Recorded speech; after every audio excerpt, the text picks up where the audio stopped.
24 दिसंबर मुस्लिम league नून और peoples party की क़यादतों के लिए अहम दिन। मुल्क की दो बड़ी जमातें मुस्लिम लीग नून और पीपल्स पार्टी की आला क़यादत मुश्किल तरीन दौर से गुजर रही है, लेकिन दोनों जमातों का अंदाज़ सियासत बिल्कुल मुख्तलिफ है।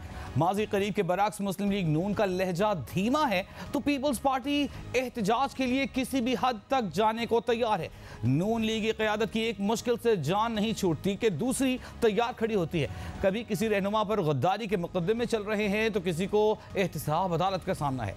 नवाज शरीफ का सियासी बयानिया वक्त की धूल में कहीं खो चुका है और अब वो खुद अपनी बेबसी का एतराफ इन लफ्जों में कर रहे हैं। देखे ना कैसा, हम तो खुलकर रो भी नहीं सके। माफी चाहता हूँ, आप मुख्तसर सा जवाब दिया मैंने, लेकिन वो दिल से जवाब आ गया। ख्वाजा साद रफीक और शहबाज शरीफ के बयानात में भी नरमी दिखाई दे रही है। मुश्किलों के पहाड़ तले दबी नून लीग का लहजा जितना धीमा है, पीपल्स पार्टी उसके बरक्स उतने ही जारहाना मूड में दिखाई दे रही है। पीपल्स पार्टी को लगता है कि साजिश के तहत उनकी पार्टी क़यादत को दानिस्ता निशाना बनाया जा रहा है। रोज़ की बुनियाद पर कुछ रहनुमा प्रेस कॉन्फ्रेंस करते हैं, सख्त जुबान इस्तेमाल करते हैं। आसिफ अली जरदारी भी इन दिनों सख्त से सख्त तर बयान दे रहे हैं।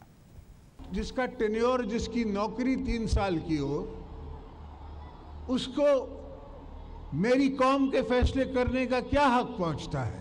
भाई आपका वास्ता क्या है? 9 लाख केस फंसे हुए हैं पूरे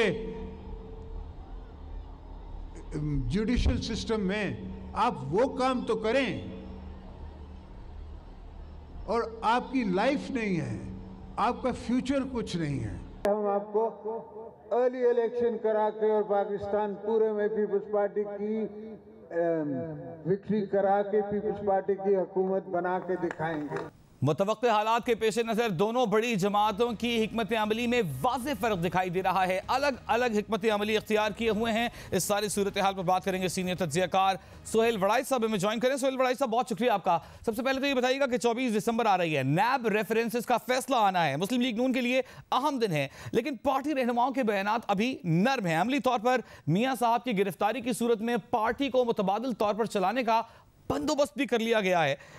किसी जारहियत या एहतजाजी सियासत, एहतजाजी मुजाहिरों का कोई प्लान, कोई ऐलान अभी तक सामने नहीं आया। क्या आपको लगता है ये पॉलिसी ठीक है? मेरा ख्याल है कि मुस्लिम लीग नून जो है वो बड़ी एक प्रैक्टिकल और बड़ी तजर्बाकार जमात है, लेकिन उनके साथ पिछले 1 साल से इतने हादसात हुए हैं और इतने वाक़यात हुए हैं कि पहले जितनी दानिशमंदी से नून लीग अपनी स्ट्रेटजी बनाती थी, वो इतने झटकों के बाद शायद वो दानिश जो है वो कम हो गई है, या उन्हें अपनी दानिश पर एतबार कम हो गया है। इसलिए वो कोई बड़ा रिस्क नहीं लेना चाहते कि वो कोई जारहाना इक़दामात करें, कोई जुलूसों की कालें दें और फिर उस पर पूरा ना उतर सकें। उन्हें पता है कि जब हालात साजगार ना हों तो नून लीग कोई बहुत लंबे चौड़े एहतजाज की जो है वो इस्तात नहीं रखती। हमें पता है तहरीक नजात भी नून ने चलाई और भी कई तहरीकें चलाई, लेकिन ज़्यादातर जो नून के लोग हैं वो बिज़नेस मिडिल क्लास है, जो कि एक दिन भी अपनी दुकान बंद नहीं करना चाहते, जो कि अपने कारोबार को नुकसान नहीं करना चाहते। वो नून से अपनी हमदर्दी का जो बहुत ज़्यादा इजहार है वो सिर्फ़ और सिर्फ वोट के ज़रिए करते हैं और वोट देकर वो घर चले जाते हैं।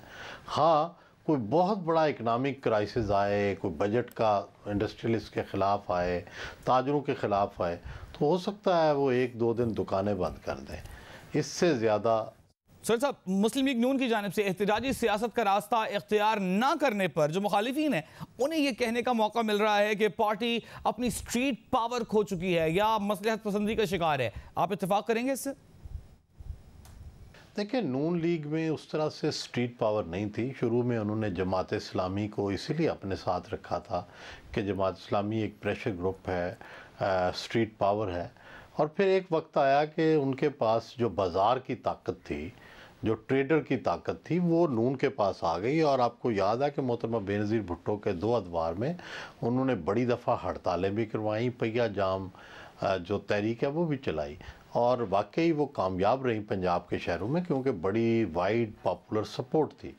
लेकिन उसके बाद से कोई बहुत बड़ी तहरीक की काल 97 ऑनवर्ड्स, कोई बहुत बड़ी तहरीक की काल या ऐसी काल जिससे एहतजाज का रंग हो, वो नून नहीं कर सकी। सोहेल साहब, ये तो हो गई मुस्लिम सियासत पर। जो पीपल्स पार्टी ने तर्ज अमल इख्तियार किया है, जारहाना मोड में दिखाई दे रही है, सड़कों पर आने की बातें हो रही हैं, मुतवक्की तौर पर कोई एहतजाजी तहरीक भी उन्होंने प्लान कर ली है। आप क्या समझते हैं कि अगर पीपल्स पार्टी सड़कों का रास्ता इख्तियार करती है, एहतजाज का रास्ता अपनाती है, तो क्या उसे फ़ायदा होगा?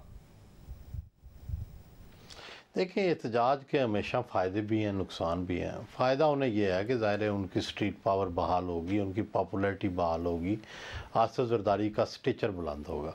नुकसान ये है कि जब अगर सिंध गवर्नमेंट में भी पीपल्स पार्टी मौजूद है और एहतजाज भी पीपल्स पार्टी करती है, और कल को कोई बड़ा वाक़या हो गया, कोई एहतजाज हो गया, कोई डेथ हो गई, कोई लड़ाई हो गई, तो फिर पीपल्स पार्टी की सिंध हुकूमत चलना मुश्किल हो जाएगा। यानी इस सारी सूरत हाल में पाकिस्तान पीपल्स पार्टी का रवैया, पाकिस्तान मुस्लिम लीग नून का रवैया, क्या आपको हुकूमत के लिए कोई मुश्किल पैदा होती नजर आ रही है या आप नहीं समझते?